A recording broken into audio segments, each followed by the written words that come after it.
Hello, this is Owen's costume research. Before I start, I just will quickly say the work in my hand is just notes and everything, so it's not copied and pasted off of Google or anything. There is one bit down here which is taken word for word out of a website. But when I get to that, I'll tell you which bit it is when I read it out. So then you know that it wasn't my own words; it was me finding that information out about a fact. So if I get into it, costumes. The reason why I research costumes is obviously I need to know what to wear and for my performance and what they wore back in the days of Roman and that what costumes I'll be wearing. And not just that as well, I need to look at the positives and negatives of the costume I'm picking. I need to know if there's going to be any technical errors to the lighting might not work with a certain costume, or from when I did the video the other week talking about how I went to watch a play and how there was a watch flickering in the light, so it was blinding at some point. If there's going to be any technical areas like that with the costume, so I need to talk about that, and that's what I'm going to talk about in my research today. And there will be a lot of coming off the PowerPoint that I've made and watching some YouTube videos. I've got the links and everything I've used for my work to help me in the videos. Some of it is my own knowledge. When it comes to the bits of my own knowledge, I will state it, and the bits where I have looked up, found it, information, I will have the links there. And so yeah, so going on to the PowerPoint. Once ago. Okay, so before I talk about this picture, when I did research, I thought of two different things. So obviously the performance is a play inside a play. So I need to do two types of research when it comes to costume.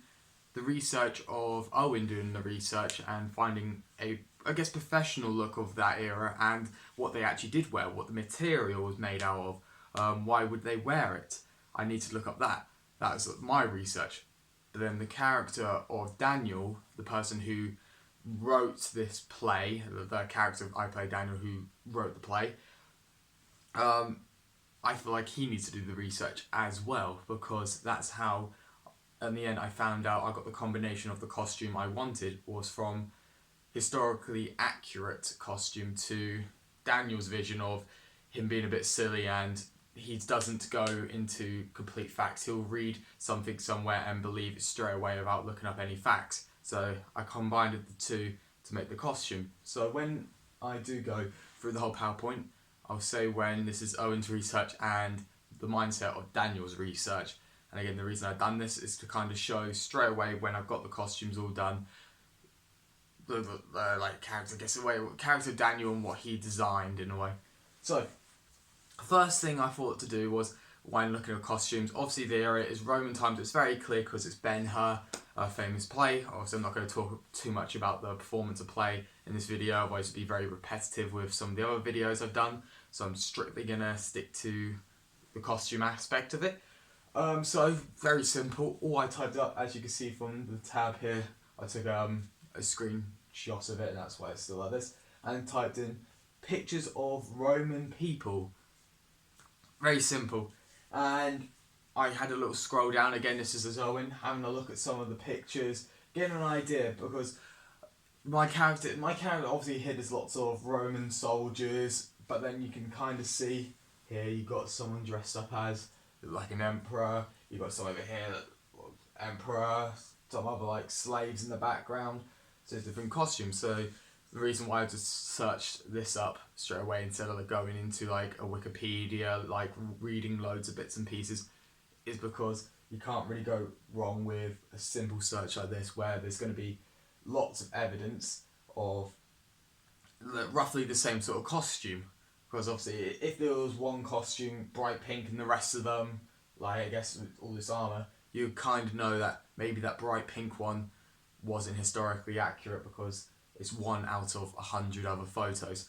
So I searched up this. We'll go to the next slide.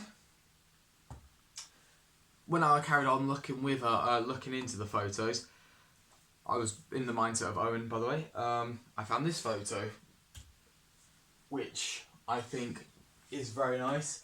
You can kind of see the different costumes, and the reason also I chose this photo was because when I did start to scroll down, the character of my costume, he's he's an emperor, he's very rich, to then go into a slave, very poor. So, and yeah, he wasn't a he didn't really wear soldier armor or anything until he does wear a breastplate when it comes to the chariot race, which I'll talk a bit more about later on. So I just needed to find something standard costume of the slave and someone who's rich and powerful of that era, what they would wear. So this kind of, you can kind of resemble who's who, so you can kind of see here, these look more poorer than these ones. I'll see over here, this look, even to the posture, the way they're standing is very heroic compared to the ones with their hood up. They look very shady, they look rough. And then obviously over here you got them like all gold on, they've got gold plates. You can kind of tell the difference straight away. So I like this picture, and again I found lots of other ones similar, so when I was looking to it, so I could kind of tell that what they're wearing is a toga. So that's what I took away from the information of me just simply searching costumes of Romans from Google Images. So that's what I took away from that. So that was my first step of looking into how to, I guess, make my costume the way I want to have it. Now, when I was in the mindset of Daniel, I feel like he wouldn't go for a picture like this. Daniel's a character, is very silly, immature, I guess. He does think he's always right, and he'll pick the first image you see. So going on to the point earlier about he'll like if you saw like one picture of like all bright pink and all the rest completely different to that one, obviously that picture might not be accurate. Daniel will most likely pick that picture because it stands out from the rest, even if it's not historically accurate. So I picked this one for Daniel when I was in the mindset of Daniel. Obviously it's more cartoony. It's still obviously kind of similar to what they're wearing, but it's more cartoony look, and I think it suits Daniel's kind of personality, which he wouldn't go for a sensible drawing, which does look kind of accurate what they'll wear. He'll go for the more dumbed down photos, which don't have much detail into the costume. Like you can still tell that this is probably an emperor, someone higher class than someone over here. But if you look at the costume difference, this is just a rag or just literally a plain white toga, and these ones got loads of bits of detail, like the red all around the costume, what they're holding. It's two different images from very detailed to very dumbed down. So I think that's what Daniel would pick. So now I've got my two images, now I need to merge it. Obviously again, this is Daniel's play, he wrote it, so I can't really go into the mindset I need to keep this historically accurate. I need to kind of combine the two to show the professionalism and then also, I guess, the mistakes of the play. So I need to obviously combine the two next, but we'll go into that a bit more later on. So now we got rough idea of the costume, toga. Next easy step, my character is Judah. Very easy. So again, another bit of easy research. Just typed up Ben-Hur Judah, and there he is, the actor who played Judah. And you got loads of costumes again. These are the first ones that came up, but when I did look into it, I scrolled down and went through pages of looking at the costumes, and you can kind of see they're all similar. So I kept scrolling until I found this photo. We'll see there. That's Judah. When looking at it, he's wearing a toga, like I found from the images from before. Nice white toga with, you can't really see, it's a bit blurry in the picture, but you can see the gold, like in a way like from the previous photo they had red, but then here it's nice gold all round, like the edges. And the other characters, obviously they're wearing togas as well, but we'll go into that in a minute, well, later on in the video. So now we kind of got the toga in mind. It's a simple outfit, and I can use that for the slave as well, because if you remember from the other slide, the toga was used not just by the rich, they were used by the poor as well. But we're going to look into what difference there are. Like, obviously, the time era, they wouldn't just wear the exact same clothing, because how would you tell who's rich, who's powerful, who's poor, and all that. So obviously there's going to be some details showing who's who. So this link here comes with the facts that I'm going to present to you in a second. Oh, gone too far ahead. So, the toga.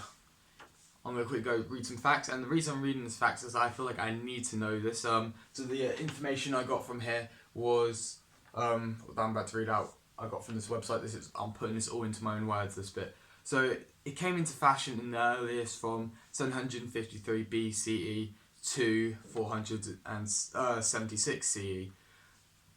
Excuse me. The toga was mainly wool worn by servants and slaves. But by 700 CE, togas was worn by mainly citizens, from emperors to slaves. So, going into more detail about this, so also the reason why they started to become more well worn by not just by slaves but to the higher class was because it was a cheap fabric, but it was also easy to make and use for winter and for the hotter weather. The hotter weather, the togas were made were from thinner wool fabric, and for the winter they would have more, it would be thicker woolen fabric. So it was a very easy thing to put on over. They used it to put over like armor breastplates for soldiers guarding mainly emperors, and that's because it was an easy fit. It was easy to put on, easy to clip on for them. So that's why it started to become well fashioned. And obviously the reason why slaves had them, because they were really cheap and easy to make. Obviously at the time then, being a slave was difficult, so they didn't wear, emperors and that didn't really care about their slaves, so they'll just put anything on them that was cheap and easy. But if you're a really powerful one, you would want still your slaves to look decent and still respectable, so that's why togas came into fashion. So here is some pictures again. Then I typed in toga costume, simple. So obviously you've got some statues here, and the reason I've got these photos here, you've got 3 different classes, I'd say, wearing togas. Well, this one's a dress, but even though it is a dress, they wear togas as well, but there were certain ways you could wear a toga. Obviously women had to wear togas in a different way, but they were still classed as togas and dresses because of the fabric and what they were made out of.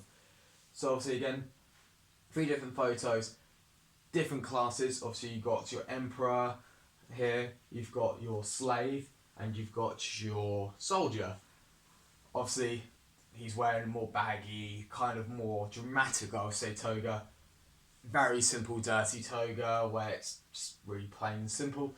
And then over here he's wearing his toga underneath his, you can kind of see it, his toga with all, like I said, his breastplate, everything, like his armour on top of it. So this is what I meant by everyone wore them, but they wore them in a different way. So going back to that image we saw earlier, so now we know that togas were in fashion, they were important.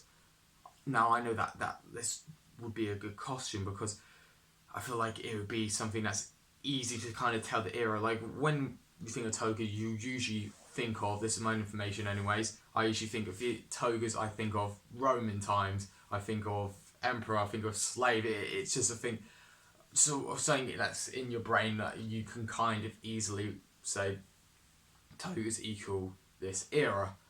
And the reason why I think toga be the best costume to wear is, one, I think they'll be quite easy to wear, and by the looks of it, obviously my character stays the same throughout, but the rest of my cast will be wearing togas, and they'll be switching characters. But to show different, like, change of characters, they don't need to take the main costume off. They can have little bits, like again the armor, breastplate, maybe a wig on, so they can just switch those out and keep their main costume on, because the reason they'll just have that one on, a toga can represent different classes. There always were different classes wearing togas, so it wasn't that much difference of the main costume needed to be changed. So we're going back to this photo. We've got Judah, Sarah, Tirzah, and Masala from Ben-Hur again. So also we looked into Judah's costume. Again, this is the mindset of Owen researching about what type of toga, how am I going to present it, and even how I'm going to make it. You got a nice white one again, gold. Don't need to go too much into Jude we have. Then you got Sarah. She is wearing a dress, but as you can see, she over the top, she is still wearing a toga. So she's wearing a dress with a toga on the top, a black. And I think this is a symbol of, obviously, I guess, the elder, like more. I think because red's more bold colour, black's obviously more bold characters from these. Obviously, she stands out more than the rest. I feel this is gets more power. She's elderly. She's more wise. So I think that's why she stands out more than the rest. Then you got Tirza. Again, she's wearing a dress but with a green toga over the top. And then you got Messala, breast toga, and then the armor to show that he's a soldier. And yeah, so gone into that. So now I've gone into my mindset, togas are the way to go. But now I need to combine the two from Daniel and Owen to make the costume. Now, this photo, Owen's researched a proper photo from the movie, which they'll have to probably have historically accurate to kind of fit the era. If they didn't go for that historically accurate, it's not right, because they were talking about obviously some historical events that actually happened. Obviously, it wasn't actually happened, but some of the other bits and pieces, like, well, that's what happened. Daniel, though, he wouldn't go into the movie. He's watched it once and that's it. He wouldn't care about looking more in research into the actual movie. He'll just type up probably something like just toga and find the first photo that comes up. And this was the first photo that came up, so I picked this one. Obviously, this is this is not obviously ancient Roman times. This looks like more like a party toga. And by the looks of it, it's very simple. So, when researching Daniel, I found out something that might make it a bit easier for me to get, because I don't know how much money they're going to be spending on togas. I don't want to buy something really fancy and it's going to be costing lots of money or lots of time to make. So I need something that's quite nice and simple. So I kind of found my outfit by just being the mindset of Daniel, which is a nice white toga and maybe adding little bits of detail later on, which we'll obviously go in further later on. So, how do we make this? Oh, too far. So now we need to go out of the PowerPoint, so just give me a second.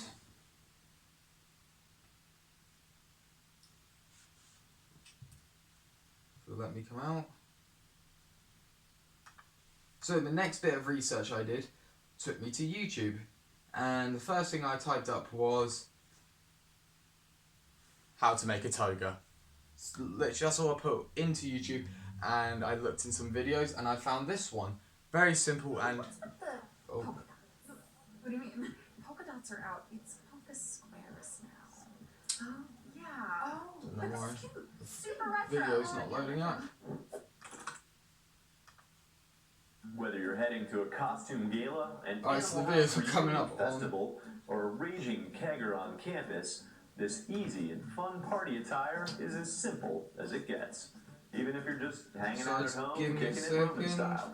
Hey guys, Jonathan Stewart here for About.com. Whatever you're doing, if you need to be wearing a toga and you're short on time and materials, then you need to be watching this. Check it out. While the authentic togas of Rome so I'm going to show you circle-shaped pieces of fabric, today we'll be using the this is the video of it won't show my house or quad, PowerPoint. the bed sheet. I should start by giving you one warning. If the toga party you're hitting is as Bacchanalian as it should be, you may want to think about leaving those 1,000 thread-count Egyptian sheets on the bed where they belong.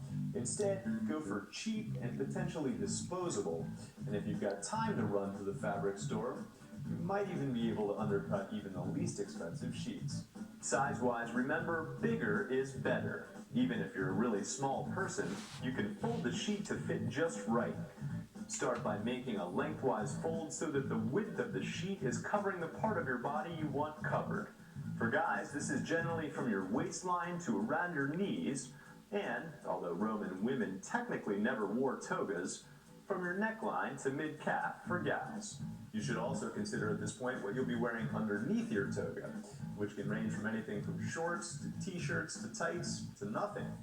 Just remember that as clothing goes, the bedsheet toga is not exactly the most dependable when it comes to providing coverage for parts of you that you might want covered. Leaving a foot or two of extra material on the left side of your body, wrap the folded sheet around your entire waist or torso once, then bring it around your back and over your shoulder on the next pass. Next, take the first corner and meet the second over your left shoulder and tie them in a knot.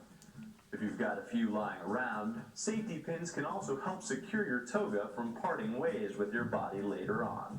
You might also try simply wrapping your sheet around you once, pinning it, then throwing the remaining drapery over your shoulder and letting it hang behind you.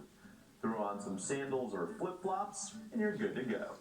If you're feeling adventurous, a coat hanger, some leaves, and So, easy, simple, how to make a toga. Bed sheet, easy to get, cheap, simple, doesn't really require a lot of crafting. Obviously I can watch that tutorial again to do it, so that's how I've now realised the easiest way was a bed sheet. So going from Daniel's mind, let's make this show as easy as possible by using a bed sheet instead of actually buying something that's really expensive.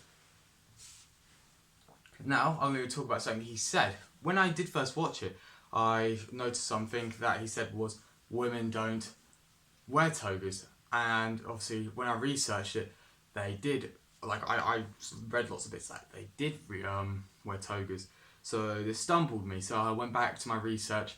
Well, I was looking into it, and I went back to the page where I found the information that I said about earlier.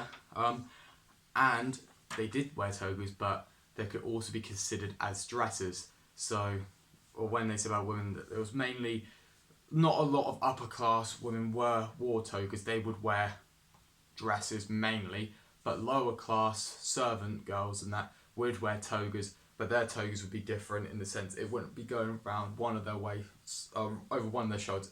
It would go over both of their shoulders, which is again the same fabric material that they were used to have a toga, so they will consider it either as a dress or a toga. So that's where I cleared up that information. So going back to the PowerPoint, sorry how that didn't load onto the TV screen. I don't know why that didn't do that. Can I just ask a question? Yes. Did you at any time research colours or fabrics that they use? Ah, yes. So that will be coming up in a second. Okay, thank you. So I'll get back to why this is not.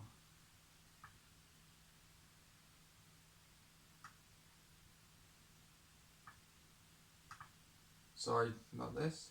Resumes.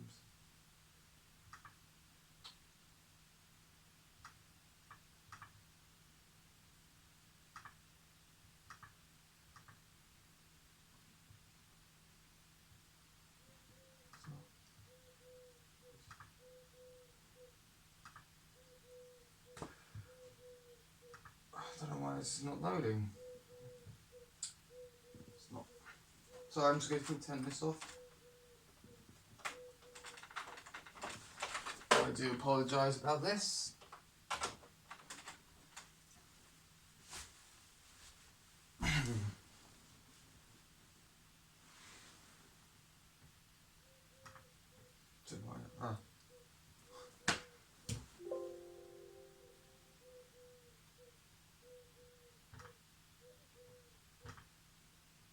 There we go, I do apologise about that. I think we're sort of back to that, there we go.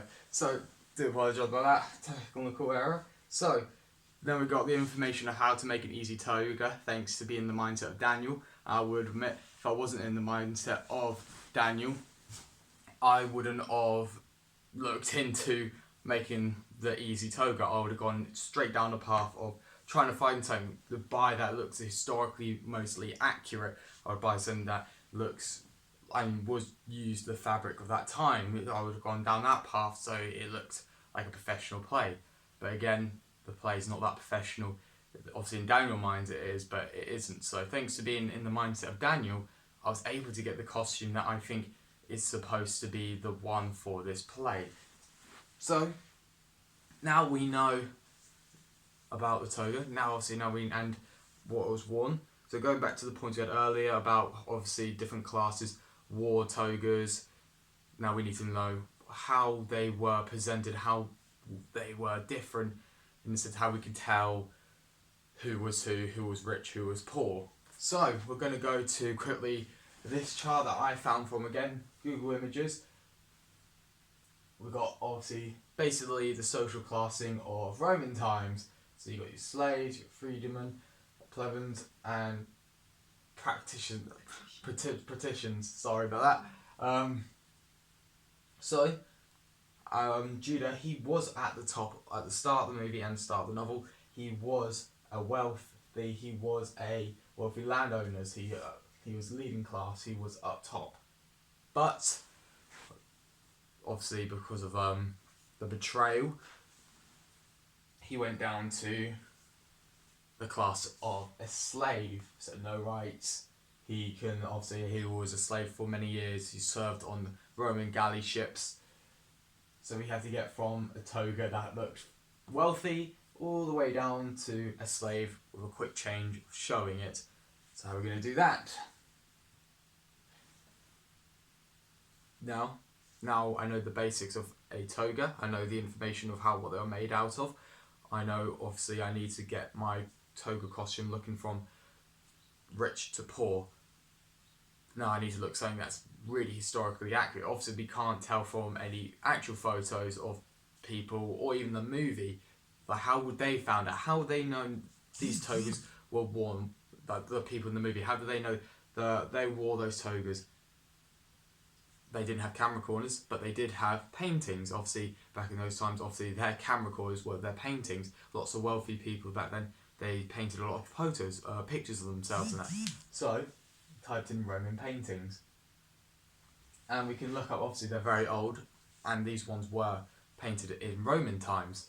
So now we can look into the information that was actually there, that was there at Roman times. So we can get that complete fact that this was what they wore, because obviously that's what they painted.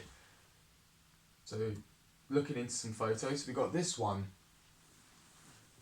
A lot of things going on. Obviously, got again people wearing different coloured togas. This is not the plain white. You got.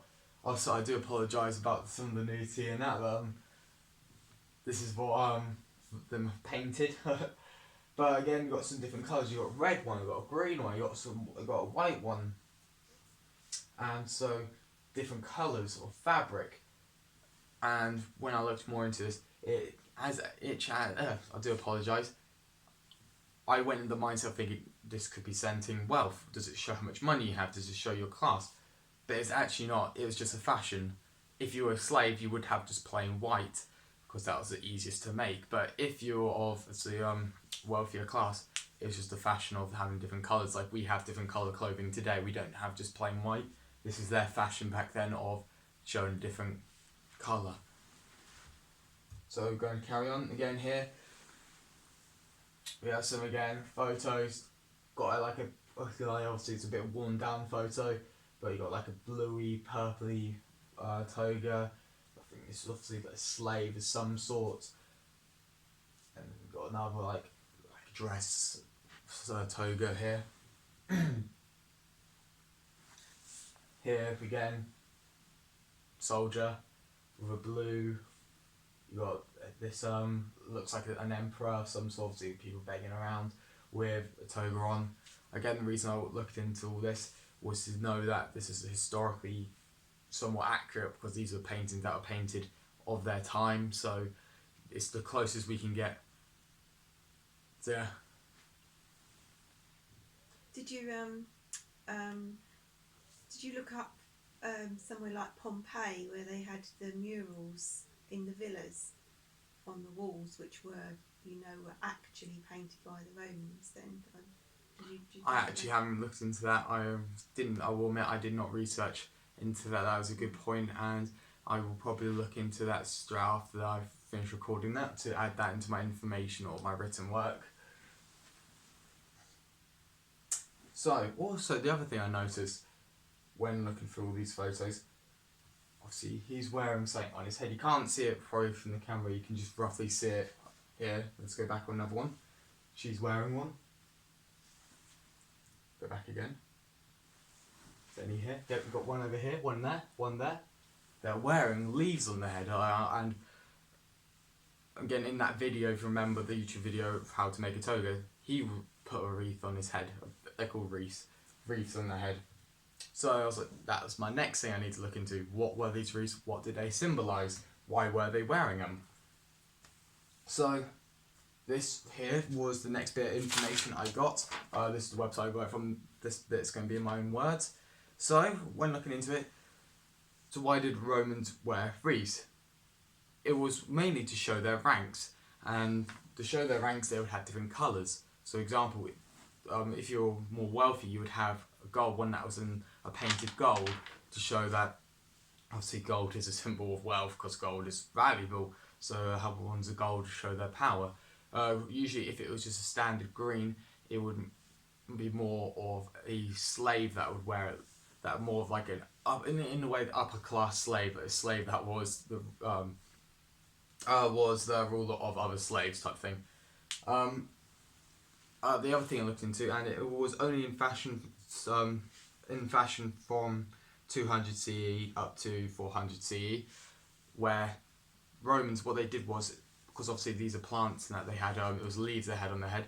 If you were a slave, they would have the like more broken down, rotten leaves on their head, whilst more of a wealthy person have the more new green on their head to show the rich from the poor again.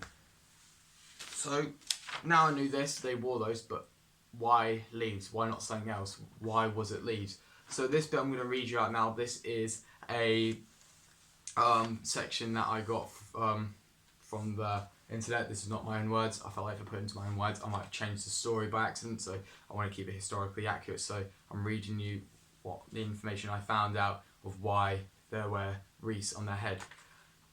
Okay, so it comes from the Greek myth involving Apollo, who fell in love with Daphne.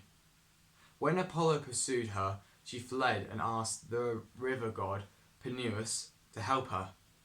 Peneus turned her into a laurel tree.